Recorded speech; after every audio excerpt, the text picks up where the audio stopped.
President, Senator from New York.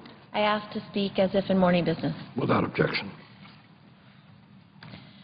Like millions of Americans all across our country, I was shocked to learn that insider trading by members of Congress, in fact, and their families and their staff using non-public information gained through their congressional work is not clearly and expressly prohibited by law and the rules of Congress.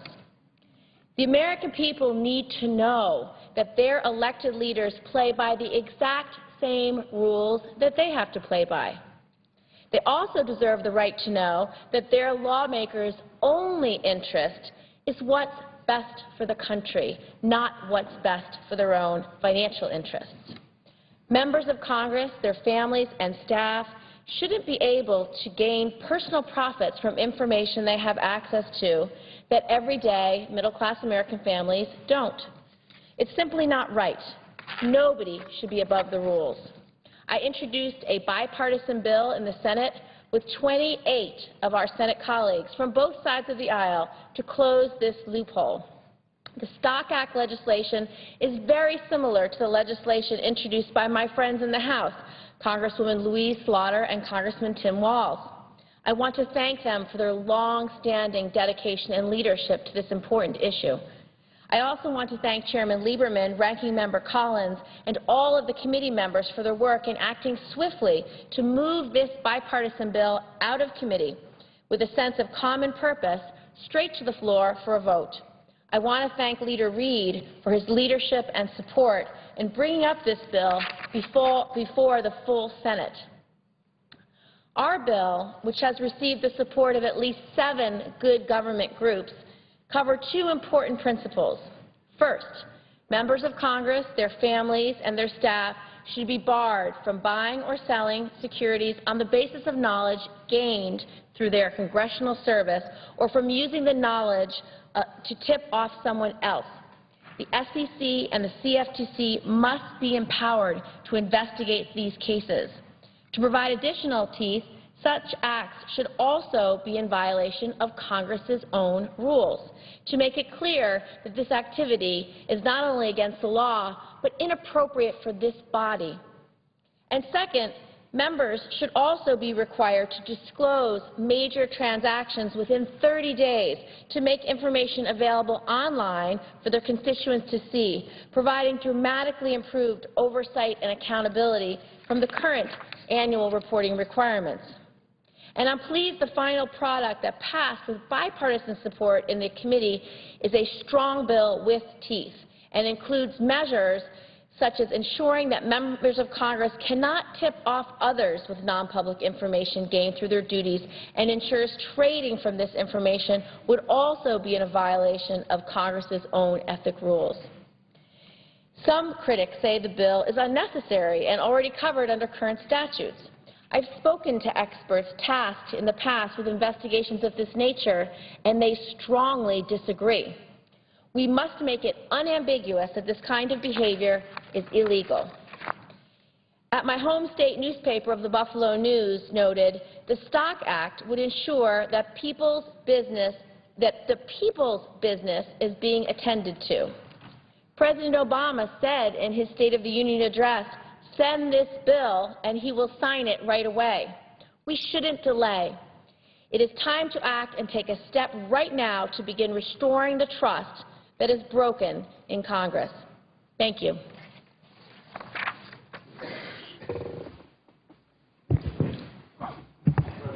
Senator from Mississippi. Request to speak as if in morning business. Without objection.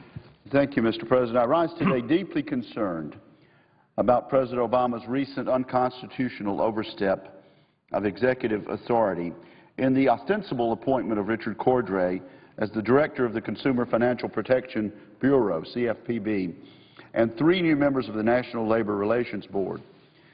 These unilateral, non-recess appointments are a blatant abuse of power, one that threatens the very legitimacy of the confirmation process and undermines the Congress's critical responsibility to restrain the excesses of the executive branch. On January 4th, mere weeks after this body had rejected Mr. Cordray's nomination, the President went ahead with his own agenda, disregarding our decision and the fact that the Senate was in pro forma session. Days later, unbelievably, the Obama Justice Department's Office of Legal Counsel defended the move, essentially saying that pro forma sessions do not matter anymore, that the President can determine whether the Senate is in recess. Reversing years of precedent, the administration is asserting that the executive branch now has the authority to decide when the legislative branch is or is not in session.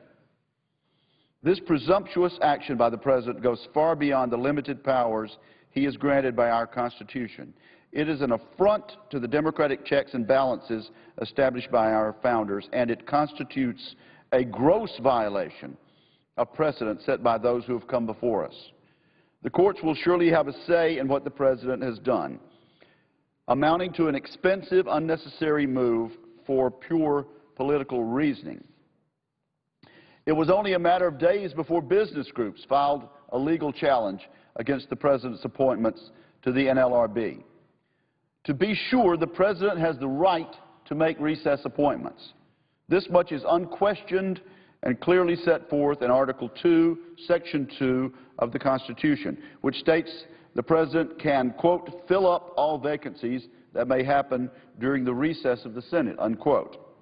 But the power he has to execute this right nevertheless hinges on a condition that all parties have acknowledged.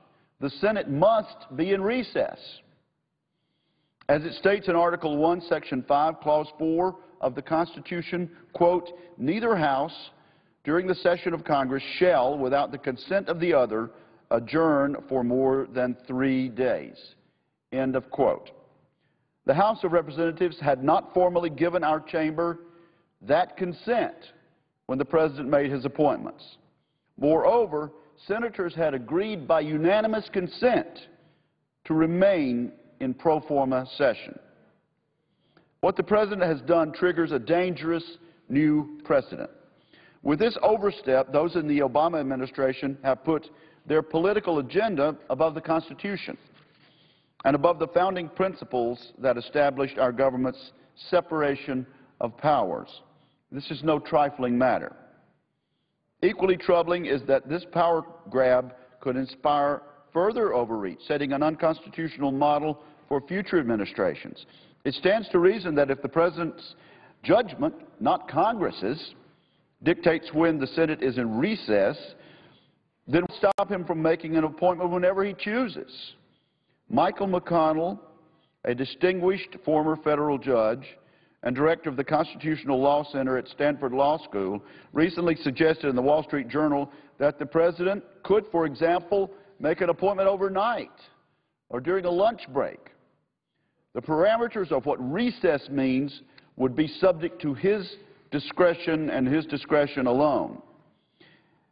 In 2007, Majority Leader Harry Reid kept the Senate in pro forma session to block nominations by President Bush. He said then that recess appointments are an end run around the Senate and the Constitution. The Majority Leader's position then was that pro forma sessions may be used to prevent recess appointments. The Democratic leadership was correct on the law then, and they ought to be outraged now over President Obama's disregard of precedent and of the Constitution. Instead, the Democratic leader, who should be protecting the institution that he currently has stewardship of, as well as protecting our Constitution, last week defended the President's appointments on the national news as, quote, a good move. The Constitution does not change based on which party occupies the White House. The same rules should apply no matter who holds office. America was not built upon, nor did it rise to greatness because of a single branch of government. Our democracy sits on 3 separate pillars, and the decisions of the legislative branch are not merely a hurdle for the President to run around. The Constitution endowed the Senate with exclusive authority to give advice and consent on the executive branch and official nominations. Senators upheld their role to advise when we rejected Mr. Cordray's nomination. Many of us made our reasons for the disapproval well known. Last year, 44 Republican senators sent a letter to the President stating that the Consumer Financial Protection Bureau, established by the Dodd-Frank Act, was in desperate need of reform before a director could be appointed. This has nothing to do with Mr. Cordray as an individual, but it has everything to do with creating a flawed agency, an extremely powerful one at that. We pointed out our concerns about how unaccountable this Bureau will be to the American people. We raised a red flag about the extraordinary power it gives to unelected government bureaucrats, particularly the Bureau's director. It is clear that our advice did not fit with the White House's agenda. This happens in a functioning democracy, and this should be honored. The President has decided not to honor the will of the Senate. He's tried to make an unauthorized appointment that the members of this body have rejected. In doing so, in circumventing the decisions of elected public servants, his executive order ultimately diminishes the voice of the American people. In recent months, the President has made it obvious he wants to rail against a do-nothing Congress. Perhaps it's part of his re-election strategy. And yet, instead of working with Congress to make needed reforms, he fuels an already polarized environment with this move on recess appointments. I say this with all sincerity to the President and to my colleagues on the other side of the aisle.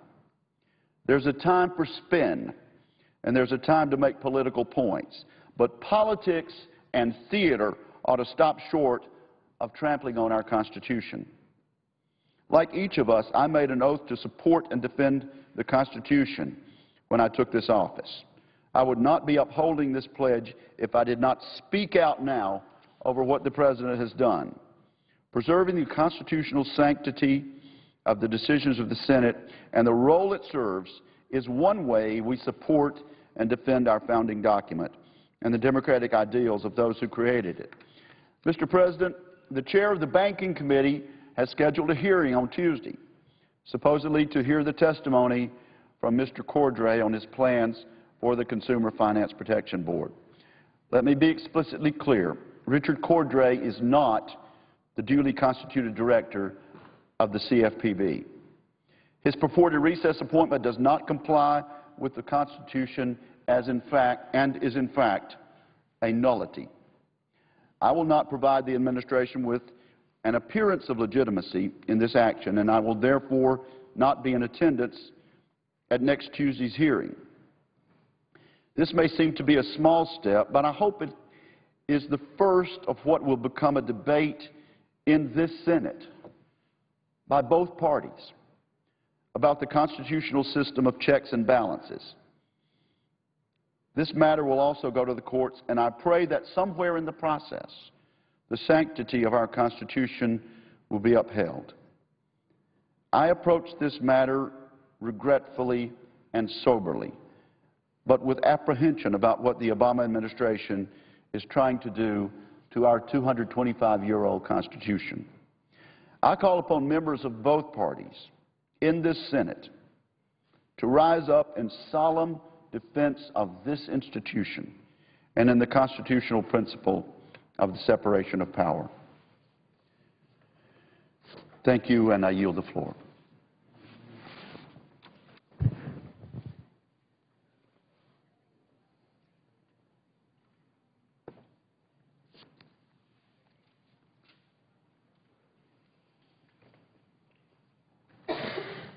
Madam President. The senator from Alaska. Mr. President, I ask unanimous consent that the privileges on the floor be granted to the following member of my staff, William Mowat, a fellow in my office. Without objection. Thank you very much, Madam President. And before I speak on my formal comments, I just want to say one thing. I know the senator from New York was here just a little bit ago talking about the Stock Act. She made an incredible presentation to us in the Homeland Government Services Committee, and I am grateful that she is moving forward on that. We actually added a piece to the Stock Act, which I think makes it even more, a lot stronger than it is now, by making sure that as officials report their transactions, that they are done electronically and searchable.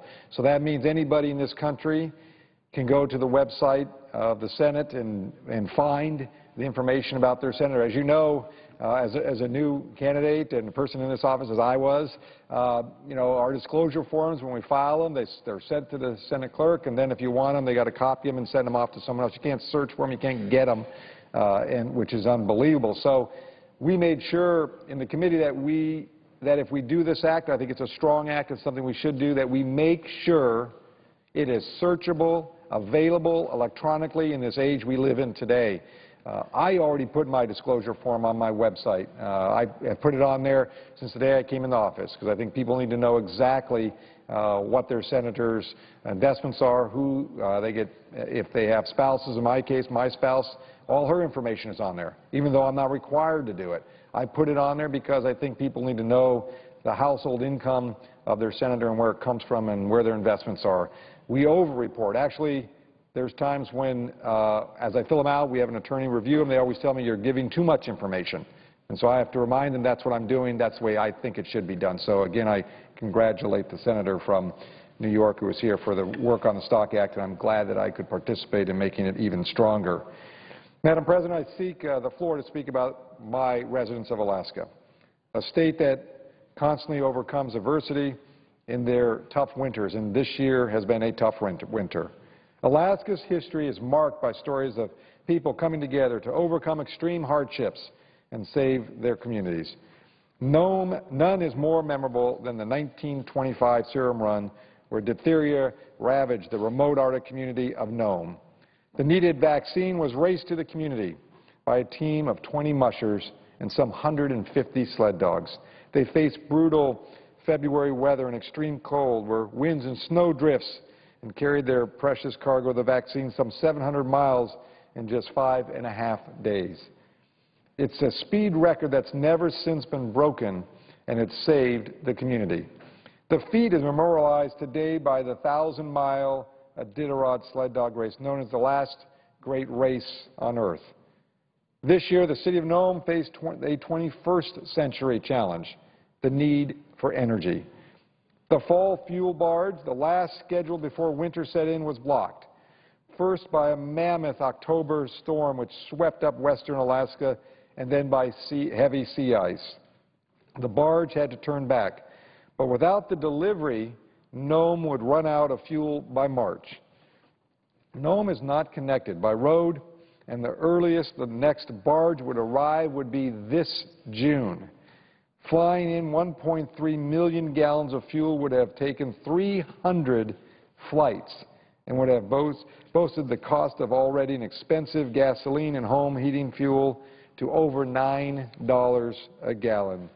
As you can see here, the price of fuel in the community right now is over $5 a gallon. Instead, the Sitnasak Native Corporation and Vitus Marine proposed to do what never has been done before, bring over 1 million gallons of diesel fuel and gasoline to Nome in the dead of winter. They contracted with a Russian flag tanker, the Renad, and which was ice-capable and double-hulled. And to ensure the safety of the delivery, the Coast Guard immediately recognized it had a mission and the right equipment. The Coast Guard icebreaker Healy had just completed a lengthy scientific tour off the Arctic. Rather than return home, they stayed on the job as winter set in, breaking open lanes through the ice to allow the tanker to arrive. The Healy and the Renda encountered conditions more severe than anticipated. Colder temperatures, wind strong, ice thicker. Some days their progress was frozen, literally, but the Healy pressed on through the ice. And with the determination which is the hallmark of the United States Coast Guard, they succeeded. They didn't make it to Nome Harbor, which was frozen solid, but close enough to top off the city's fuel tanks through a half-mile-long hose. Now they're on their way back home, but not out of the ice yet. The Healy and the Renda still have several hundred miles before they reach open water. I take to the floor today to offer my thanks and congratulations to Captain Beverly Havlick and the men and women aboard the Healy for a job well done. Also the crew of the charter tanker, the Renda, and many others who helped ensure the transfer of fuel was safe. Workers from the Sinosak Corporation, the Vitus Marine, the City of Nome, the State of Alaska, and others who played their part. Even the University of Alaska researchers who flew aerial drones to inspect ice conditions in advance of the approaching vessels. Together, they proved winter operations are possible even in the most challenging circumstances. Madam President, I speak today not just to congratulate all those who pitched in to help refuel this community, but to consider its broader implications and lessons. First, America is an Arctic nation. The residents of cities like Nome and Kotzebue and Barrow and numerous smaller villages thrive in the often challenging, rich Arctic environment. The Alaska Native peoples have thrived in the Arctic for generations, for thousands of years, living off the resources of the land and sea. Second, the Arctic offers much to our nation. Its offshore oil and natural gas is our most promising energy province, which is actively being considered by the industry. Trade routes over the top are increasingly being explored by shippers eager to cut off 40% off trade routes between the East and the West. Yet while we are an Arctic nation, we lack the basic infrastructure to serve its people, to fulfill our responsibilities and take advantage of its opportunities. But it's not just me saying it. Just today, the Northern Waters Task Force released a report calling for better Arctic infrastructure. The Healy is our nation's only operational polar icebreaker, and it's only rated as a medium-duty vessel. Our two heavy-duty icebreakers are both idle. The 36-year-old Polar Star is being retrofitted and should be operational again soon, but it's been proposed to send her sister ship, the Polar Sea, to the scrap heap. Since taking office, I've repeatedly called for recapitalizing the nation icebreaker fleet. A comprehensive Coast Guard study recently found that 6 to 10 icebreakers are needed just to meet the Coast Guard's statutory responsibilities. Until we have a firm plan to meet these needs, I've introduced legislation with Senator Cantwell to halt the dismantling of the Polar Sea until all options can be considered. Madam President, without icebreakers, we can neither meet our responsibilities nor take advantage of our opportunities as an Arctic nation. We are falling behind Arctic nations like Russia, China, who is not an Arctic nation but building icebreakers, Canada, and others as well. Russia is building year-round Arctic port. Canada is conducting military operations, and as I mentioned, China is building new icebreakers. America must build its Arctic infrastructure, such as a deep-water port, to maintain our national presence as other nations stake their claims to the Arctic. We need to maintain spill response capabilities, enhance communications, track the increasing vessel traffic using polar routes, strengthening communication, and the base scientists who are researching the changing Arctic ecosystems. In addition to the infrastructure, we need the legal framework to support our Arctic presence, and that means ratification of the Law of the Sea Treaty. We need a robust scientific program to track changes to the Arctic, which in the past has operated like a global air conditioner. But scientists say, and the residents of the region confirm, the Arctic is warming. And as its ice packs diminish, it is changing our weather.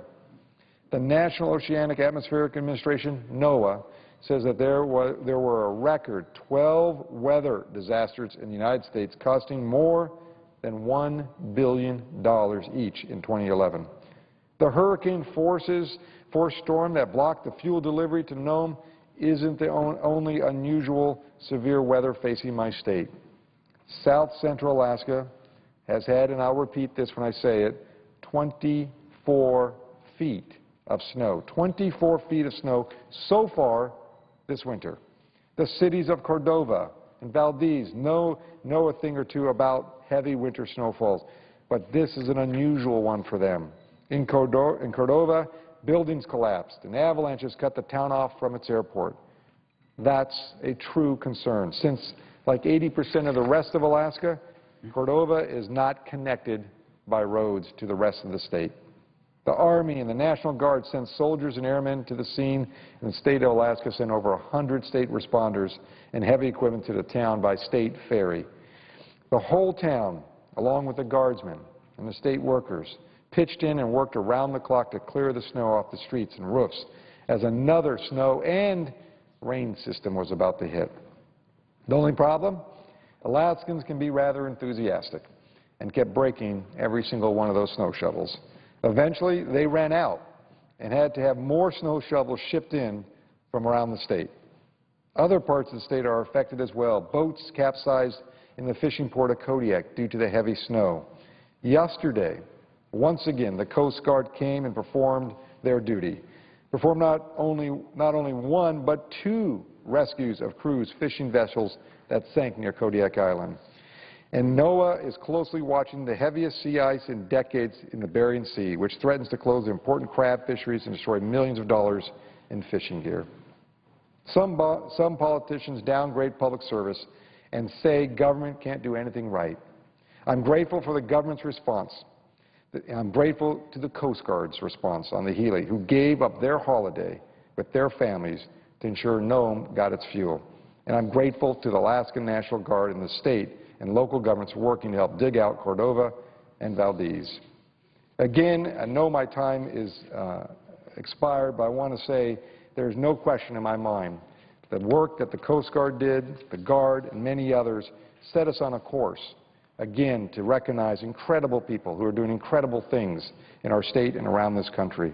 As we continue to look at the vast resources of the Arctic, more of these resources will be necessary, and I know one thing about Americans, about Alaskans: we will be ready to take on the challenges of the future and the future of the Arctic. Thank you, Madam Chair. Madam Chair. Utah. Madam Chair, and in defense of the U.S. Constitution, I stand against an action taken recently by our chief executive. President Obama's January 4, 2012 appointments to the Consumer Financial Protection Bureau and to the National Labor Relations Board are different in kind than previous recess appointments made by presidents of the United States belonging to both political parties. These four appointments are unconstitutional because they did not, as required by Article 2, Section 2, receive the advice and consent of the Senate, even though such advice and consent was necessary under the circumstances. Now, President Obama has asserted that the appointments are constitutional under the Recess Appointments Clause. That clause provides that the President may, quote, fill up all vacancies that may happen during the recess of the Senate, close quote. The clause does not apply here, however, because the Senate was not in recess when President Obama made the appointments in question. In making these appointments, the President did not state that he believes an intra-session adjournment of less than 3 days constitutes a recess. And there can be little dispute that such a brief adjournment, as occurred between January 3, 2012, when the second session of the 112th Congress officially began, and January 6, 2012, when the next pro forma session of the Senate occurred, does not in fact constitute a recess for purposes of the Recess Appointments Clause. The Department of Justice has consistently maintained that an intra-session adjournment must be longer than 3 days to constitute such a recess. And the text of the Constitution evidences that the framers did not consider an adjournment of less than 3 days to be constitutionally significant. Indeed, in Article 1, Section 5, we read that neither House during the session of Congress shall, without the consent of the other, adjourn for more than 3 days. Now, at the time that these appointments, the appointments in question, were made, the Senate had not received consent from the House of Representatives to adjourn for a period of time more than 3 days. And if an intra-session adjournment of less than 3 days were to be considered constitutionally sufficient for the President to exercise his recess appointment power, it's unclear what, if anything, might prevent the President from routinely bypassing the Constitution's advice and consent requirement and appointing nominees during even weekend adjournments. The Department of Justice's Office of Legal Counsel asserts that the President may unilaterally conclude that the Senate's brief pro forma sessions do not constitute sessions of the Senate for purposes of the Recess Appointments Clause. But this assertion is deeply flawed. It is for the Senate and not for the President of the United States to determine when the Senate is in session. The Constitution expressly grants the Senate the power to determine the rules of its own proceedings. Granting the President unilateral power to override the Senate's determination of when it is in session would undermine the constitutional prerogative and violate the Constitution's fundamental principles of separation of powers. The OLC memorandum on which the President relies asserts that the touchstone for determining when the Senate is in session is, quote, its practical effect, viz. Whether or not the Senate is capable of exercising its constitutional function of advising and consenting to executive nominations, close quote. This analysis contradicts the text and the original understanding of the Recess Appointments Clause. The purpose of that clause, we read in Federalist Number 67, which was authored by Alexander Hamilton, was to avoid obliging the Senate to be continually in session for the appointment of officers. Nothing in either the Constitution's text or in the debates surrounding the Recess Appointment Clause suggests in any way that the President should have the unilateral power to appoint officers and judges at times when the Senate is regularly meeting, even if that body is not conducting substantial business. In addition, the OLC memorandum's functionalist argument fails on its own terms. During the Senate's pro forma sessions, including its session on January 6, 2012, the Senate was manifestly capable of exercising its constitutional function of advice and consent. Notably, at one such pro forma session on December 23, 2011, the Senate passed a significant piece of legislation demonstrating that it is, in fact, capable of conducting business, meaningful business, at such sessions. But regardless of how much business the Senate conducts during pro forma sessions, or how much business it indicates in statements that it intends to conduct in advance of such sessions, the Senate has been and continues to be capable of conducting business at such sessions, including advising and consenting as to nominations from the President, should it decide to do so. OLC's argument boils down to an untenable assertion that because the Senate has chosen not to act on the President's nominations during its sessions, it was incapable of doing so. Finally, OLC's assertion that pro forma sessions are not cognizable for purposes of the Recess Appointments Clause violates established constitutional practice and Senate tradition. The Constitution provides that neither House during the session of Congress shall, without the consent of the other, adjourn for more than 3 days, and that unless Congress shall by law appoint a different day, Congress shall begin each annual session by meeting at noon on the 3rd day of January. The Senate has commonly and without objection used pro forma sessions to fulfill both constitutional requirements, evidencing a past consensus that such sessions really are of constitutional significance. President Obama's novel assertion that such sessions no longer count for purposes of the Recess Appointments Clause thus upsets the precedent and creates an internal contradiction in the treatment of Senate sessions for purposes of the Constitution. President Obama's January 4, 2012 appointments to the CFPB and the NLRB are unconstitutional. As duly sworn United States Senators, we each have an institutional and a constitutional duty to preserve and defend the prerogatives of the Senate, particularly from the encroachments of the executive. The President's unconstitutional appointments simply cannot stand. Throughout my time as a member of the Judiciary Committee, I've made it a point to work collaboratively with members from across the aisle. And I've also gone out of my way to cooperate with the current administration to ensure that the overwhelming majority of the President's nominees to judicial and other positions are considered and receive a vote.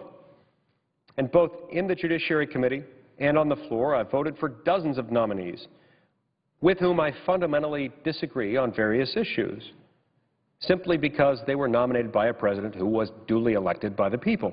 But I will do so no more. My concerns, to be clear, are nonpartisan, and I will be equally critical of any Republican president who might attempt to make recess appointments under the same deeply flawed legal theory. Given this president's blatant and egregious disregard for proper constitutional procedures and for the Senate's unquestioned role in such appointments, I find myself duty-bound to resist the consideration and approval of additional nominations until the president takes steps to remedy the situation. Regardless of what precise course I choose to pursue, the president certainly will not continue to enjoy my nearly complete cooperation unless and until he rescinds his unconstitutional recess appointments. Thank you, Madam Chair. Madam President. Senator from Vermont. Thank you, Madam President. Madam President, it is no great secret that our country today faces many enormously difficult problems. We remain in the midst of a very serious recession. Real unemployment is at about 15%. Our middle class continues to decline. The gap between the very, very rich, everybody else, is growing wider. 50 million Americans have no health insurance. Millions of young people are struggling, trying to figure out how they're going to make it into college and pay for their college education. But in the midst of all of those problems, I hope very much that we do not forget about the problems facing one of the most vulnerable sectors of our society, and that is senior citizens. We are an aging population. That's no secret. Today and every day, some 10,000 Americans reach the age of 65. And if we as a nation do not begin to address the very serious reality of an aging population, we are going to be in a lot of trouble that we are not anticipating. And one of the issues that we have got to understand is that not only are we an aging population, but many of those people who are becoming 65 and older are dealing with issues of poverty. Incredibly enough, 20% of the seniors in this country are living on incomes, an average income of $7,500 per year. $7,500 per year average income for the bottom 20% of seniors in this country. And frighteningly and embarrassingly, more and more seniors in this country are literally going hungry. Today, there are almost 1 million seniors who go hungry and many, many more who face the threat of hunger. That should not be happening in the United States of America. What America is supposed to be about is that when you age, you can live out your remaining years with security and dignity, not trying to find food in order to stay alive. Now, that's the bad news. The good news is that we have federal legislation called the Older American Act, which to some degree begins to address these very, very serious problems. And I'm happy to announce today that as the chairman of the subcommittee on primary health care and aging, we will be introducing legislation to reauthorize and improve the Older Americans Act. Madam President, the legislation that we are offering is going to do its very best to say that senior citizens in this country will not go hungry. This legislation is going to significantly increase funding for senior centers all over this country to provide congregate meal programs in senior centers. In my view, these congregate meal programs are enormously important, not only because they provide good nutrition to seniors all over our nation, but also they allow seniors to come together, to socialize, to talk to each other, to get some of the professional help that they need in their waning years. So we've got to strengthen the congregate meal program, and that's what this bill does. In addition to that, there is another program which is almost life and death to some of the most fragile and vulnerable people in this country, and that is the Meals on Wheels program. And what Meals on Wheels is about, takes place all over this country, is you have people in senior centers and in other institutions who take meals, a good quality, nutritious, hot meal to seniors sometimes living at the end of a dirt road in Vermont or in Utah or in New Hampshire. These are people who cannot leave their homes, especially in the wintertime. These are people who in some cases would not survive if they did not have that Meals on Wheels program. And I want to take this opportunity to thank the many, many volunteers from senior centers and other institutions who get in their cars and in their trucks to take these hot meals to seniors all over this country through the Meals on Wheels program. What we are finding in my state of Vermont and what we are finding around the country is that many senior centers simply do not have the resources now to accommodate the growing number of seniors who need the Meals on Wheels program. And let me further say to any of my friends who say, well, Senator Sanders, this is a good idea, it's going to cost money. Yeah, it will.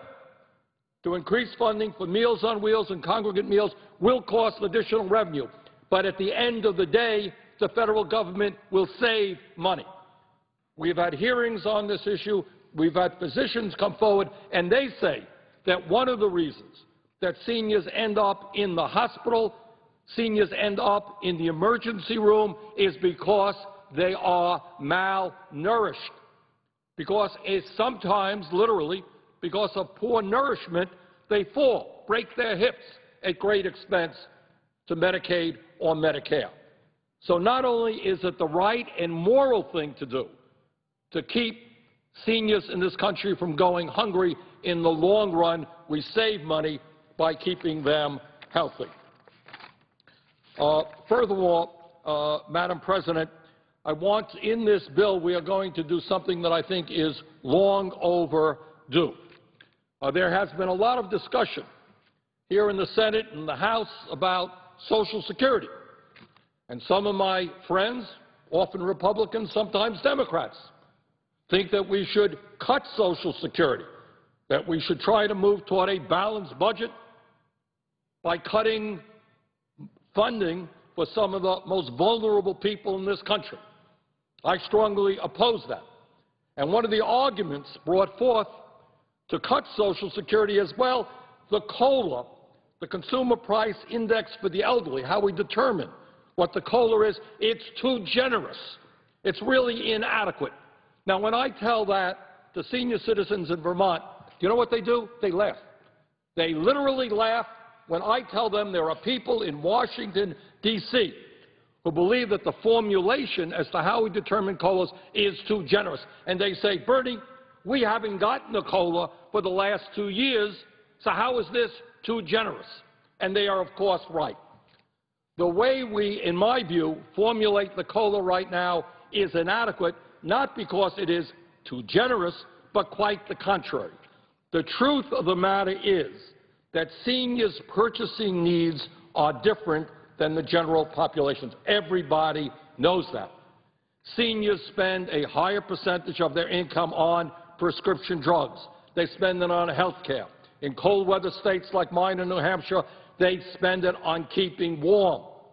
Senior citizens are not out there, by and large, buying flat-screen TVs or laptop computers or iPhones or iPads. their money is going into health care. And what has been happening in recent years, while the cost of some products, electronics in general, has been going down, the cost of prescription drugs and health care has been going up. So when you tell seniors that their COLA is too generous, they tell you that that makes no sense at all because they're spending more and more on health care, prescription drugs, staying warm in the wintertime. So what we have done in this bill is requested that the Bureau of Labor Statistics improve the Consumer Price Index for the elderly, or CPIE, by including more of the items that seniors spend money on, like prescription drugs and other health care costs.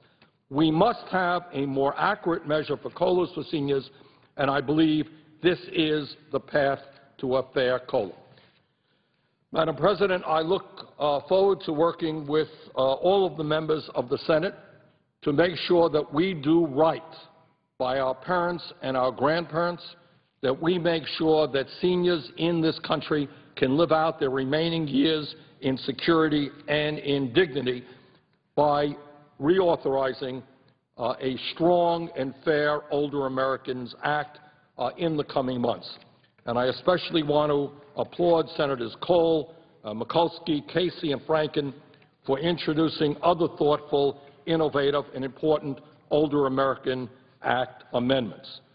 Madam President, we're in a critical moment in American history, and in the midst of all of the other challenges that we face, let us not turn our backs on those who sacrificed, who fought the wars, who built the economies that made this country great. Let us support a strengthened and improved Older Americans Act. And with that, Madam President, I would yield the floor. The Senator from Utah. Madam President, I ask unanimous consent that the Senate now proceed to the consideration of S.Res. 355, which was submitted earlier today. The clerk will report. Senate Resolution 355, honoring the memory of Special Agent Jared Francom of the Ogden, Utah Police Department. Is there objection to proceeding to the measure? Without objection, the Senate will proceed. I thank the Chair. I ask unanimous consent that the resolution be agreed to, the preamble be agreed to, and the motion to reconsider be laid on the table. Without objection. I thank you, Madam Chairman, Madam President. Madam President, on January 4, 2012, Special Agent Francom of the Ogden, Utah Police Department, serving on the Weber-Morgan Narcotics Strike Force, was fatally wounded while defending his fellow officers as they attempted to serve a search warrant on an Ogden residence. I want to express my deepest sympathies and condolences to Special Agent Francom's family, especially his wife, his two daughters, and the many friends he had throughout the whole community. Serving as a police officer was a lifelong dream for Special Agent Francom, one that was realized in 2004 when he joined the Ogden City Police Department. He served with honor and distinction and was trusted and beloved by his fellow officers. He was a fine man, a good father, a good husband, and a model citizen and public servant. On January 11th, a crowd of 4,000 people, about half of them uniformed officers throughout all over Utah and elsewhere, attended his funeral. 5 of Special Agent Francom's fellow officers on the strike force, 5 of them, including Officers Michael Ronquist, Casey Burrell, and Sean Grogan of the Ogden Police Department, Sergeant Nate Hutchinson of the Weber County Sheriff's Office, and Officer Jason Vanderwerf of the Roy Police Department were also wounded in the shooting.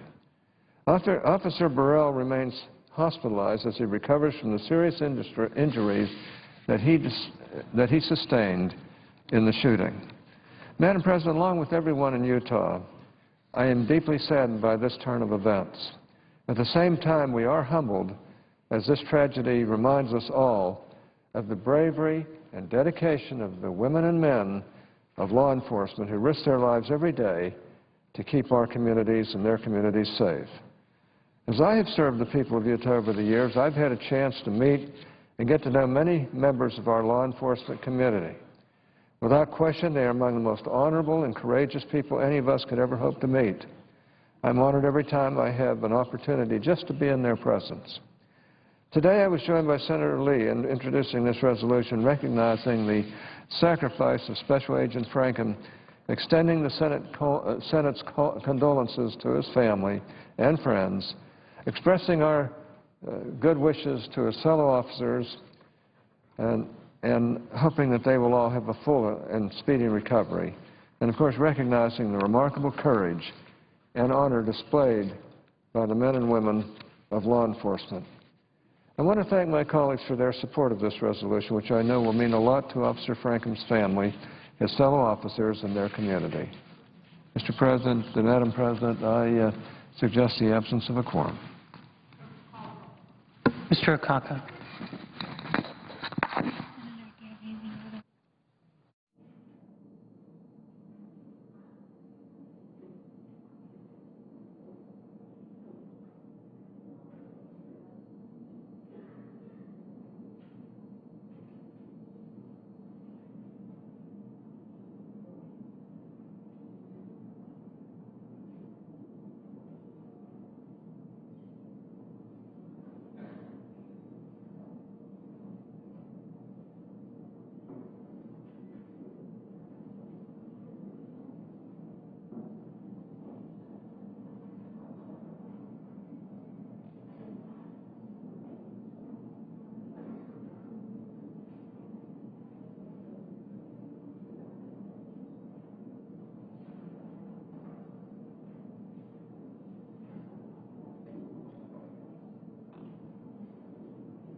The more than $1 trillion debt ceiling increase goes into effect tomorrow after the Senate today failed to advance a resolution blocking the increase. And this afternoon, the Defense Department released its proposed budget for next fiscal year. Congressional Quarterly writes that the Pentagon has proposed a set of major changes to comply with new budget caps, including aircraft retirements, at least one round of base closures, and delays and cancellations to modernization programs, all moves that likely will be met with stiff resistance on Capitol Hill. That in Congressional Quarterly. You can see the Defense Department briefing with Secretary Leon Panetta and Joint Chiefs Chairman Martin Dempsey tonight at 8 Eastern on C-SPAN and right now at cspan.org.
Thank you.